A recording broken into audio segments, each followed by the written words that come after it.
You don't have to track every little calories and obsessing about weighing your food on the food scale and documenting how much you ate on the calorie app in order to lose fat. Especially like most people, if you have a very busy work schedule, family obligations, responsibilities, travel, that's additional extra work and stress that is unnecessary in order to look lean, be healthy. So in this video, I'm gonna show you a simple way of eating that is sustainable, is gonna allow you to lose fat and be lean and healthy. So let's get started.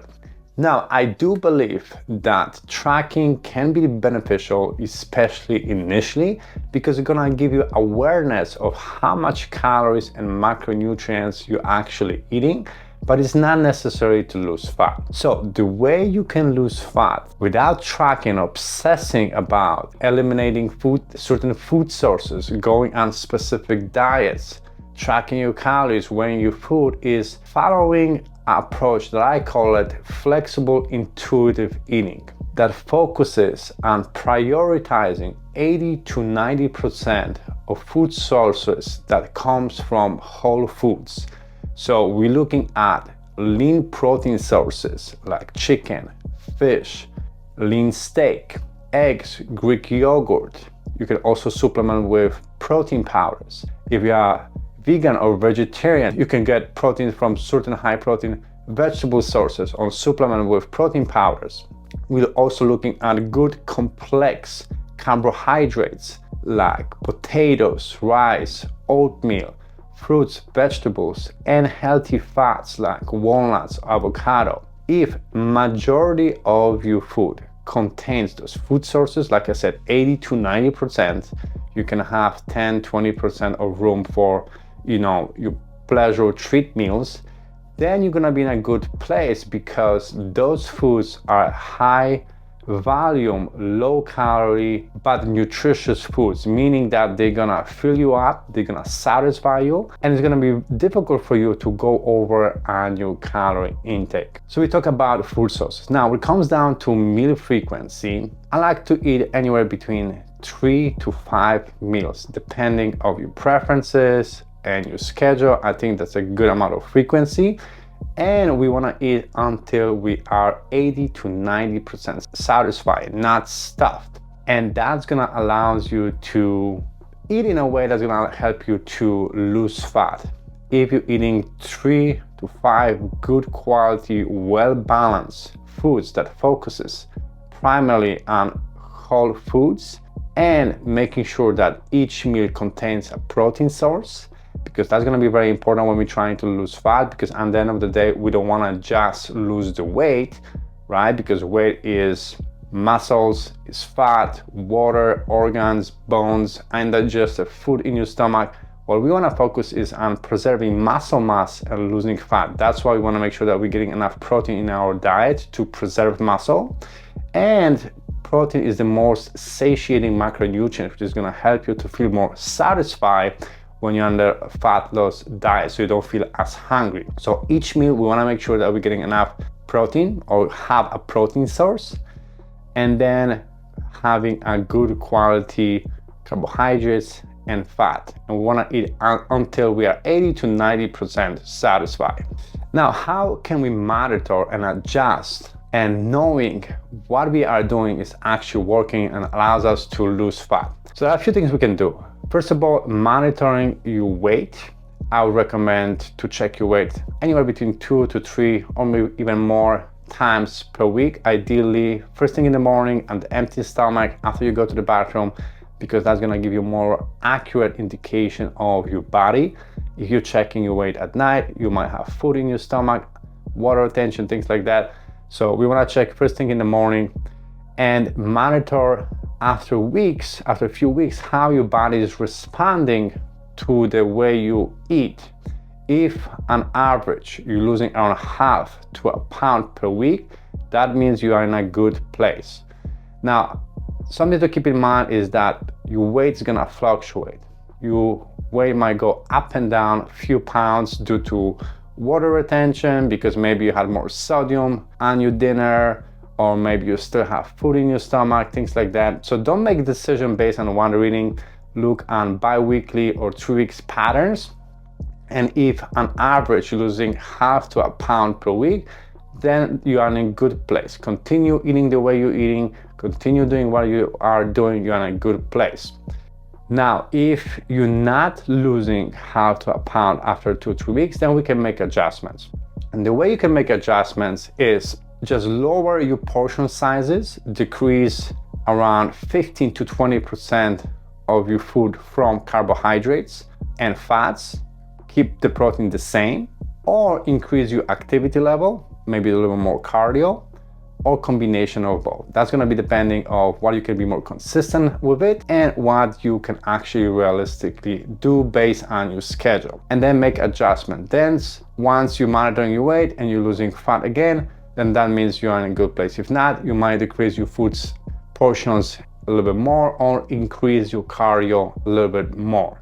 Now, I would also suggest to keep your fat loss phase for around 8 to 16 weeks. And after that period, let's say you lost 5 to 15 pounds, then I would suggest to take a diet break. During that diet break, the goal is to increase your calories a little bit to maintain your weight and have that psychological and physical break from dieting, because if you're just constantly focusing on fat loss for a long period of time, then your body will be metabolically adapted. That means your body just adjusted to the amount of calories that you're consuming.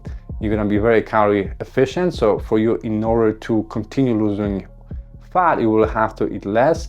But at that point, if you're constantly lowering your calories, there's a risk for muscle mass loss, your performance, your strength might suffer, you might accumulate a lot of mental fatigue, which increases the risk for yo-yo dieting or rebound effect, where you're gonna binge and start, eating much more because you're gonna be so hungry. So I would suggest to have periods of fat loss follow up by a maintenance phase. So let's say you're eating in a calorie deficit or you're focusing on a fat loss for 8 to 16 weeks, then follow after that having a maintenance or a diet break for around 8 to 16 weeks again. And then if you feel like you need another fat loss phase, go on another cycle for fat loss. So that's how to approach the length and the frequency of the period for fat loss. Now, in addition to eating, we also wanna incorporate resistance training around 2 to 3 times a week, full body strength training. That will be a good base, especially when you're a busy professional and you don't have a lot of time. And incorporating cardiovascular training, like biking, swimming, playing sports, wherever you can be consistent with it and wherever you enjoy it. Anywhere 2 to 3 times a week, 20 to 40 minutes per session, depending on your fitness level and time available and whatever you can be consistent with. So let's just recap everything. If 80 or 90% of what you're eating focuses on whole foods, good quality, minimally processed foods from lean sources, you're doing your full body strength training 2-3 times a week plus cardio, and obviously you're getting enough sleep, you're managing your stress, you're not drinking a bunch of alcohol, eating a bunch of processed high calorie dense foods, then you're gonna be in a good place, and that's gonna allow you to lose fat, be healthy without stressing about tracking every little calories, obsessing about different diets, and make this whole process overcomplicated. Now, if you're looking at a long-term approach, which is gonna allow you to lose fat and keep that body lean for long term, because the goal at the end of the day is not just to lose weight and gain weight back on, is to lose weight and keep the weight off. We want to focus on creating habits that will create a healthier lifestyle, because the problem is not the lack of knowledge what to do in order to lose fat and be healthy. The problem is behaviors and habits. So if your goal is long-term goal, focus on one thing at a time that you can improve in your lifestyle and your diet. Make it easy, make it sustainable, and then build up from there. Then stack up another habit. So for example, let's say you're working on improving your breakfast. You found few healthy recipes that are simple to make, enjoyable and healthy, that you can be consistent with it.